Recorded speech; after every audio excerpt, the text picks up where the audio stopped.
2009, in the wake of the financial crisis, the G20 and others called on the International Accounting Standards Board to change the requirements for how banks account for loan loss provisions. The international standard on accounting for financial instruments such as loans was called IAS 39. This standard was criticised for being too complex, and during the financial crisis, also for causing banks to recognise losses on bank loans and other financial assets too little, too late. This outcome was linked to restrictions in the standard on when loan losses could be recognised and what information banks could take into account when measuring the losses. IAS 39, like other accounting standards at that time, only permitted banks to provision for loan losses when they had hard evidence that losses were occurring. This model was called incurred loss accounting. Work on a new standard was accelerated in response to the financial crisis. That new standard is called IFRS 9. It replaces the incurred loss model in IAS 39 with a more forward-looking expected loss model.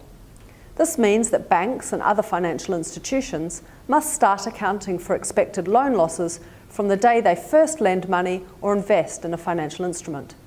This addresses the too late criticism of IAS 39. When measuring loan loss provisions, they will also be required to take into account all the reasonable and supportable information they have available, including forward-looking information. This means that if a bank expects credit conditions to decline, it must reflect that in its loan loss calculations immediately. This addresses the too little criticism of IAS 39. The old standard was also criticised for not reflecting changes in economic risk on a timely basis. IFRS 9 addresses that by making changes in the bank's credit risk exposures more visible to investors and others. It requires banks to update their loan loss provisions to reflect changes in credit risk expectations every time they report. This means that if a loan goes from performing as expected to performing significantly worse than expected, investors will get information about that, something they have told us is important to them. With IFRS 9, the amount of banks' loan loss provisions will better reflect economic conditions and changes in those economic conditions. In some situations, the old system of IAS 39 created more volatility in the financial results than IFRS 9 will. This is because banks went from no provisions to recognising full losses when payments stopped, creating even more dramatic changes. Nevertheless, a more responsive loan loss provision could mean that there is more volatility in banks' financial results under IFRS 9. However, the accounting doesn't create volatility, it only reflects the economic changes. Some have suggested that reflecting the impact of economic volatility in financial statements must by definition be inconsistent with financial stability. We disagree. The International Accounting Standards Board's mission is to develop standards that bring transparency, accountability and efficiency to the financial markets around the world. This contributes to creating long-term financial stability in the global economy. IFRS 9 is important in this context. By reflecting economic changes and making increases and decreases in risks more visible, it will provide important information that will enable banks, investors and regulators to take necessary and timely action.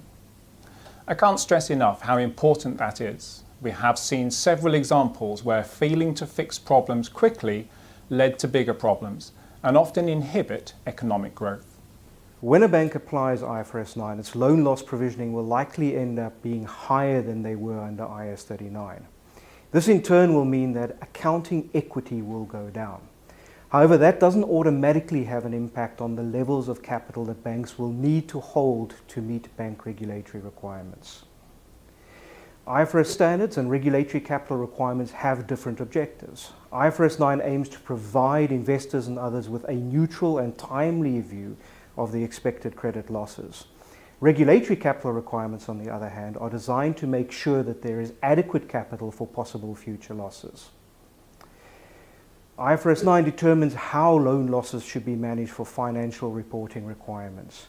Bank regulators typically use these numbers as the starting point when they decide how much capital should have.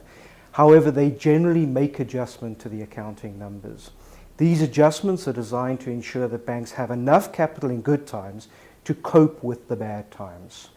Regulators will decide what should happen to the bank's regulatory capital when banks first apply IFRS 9 and on an ongoing basis after that.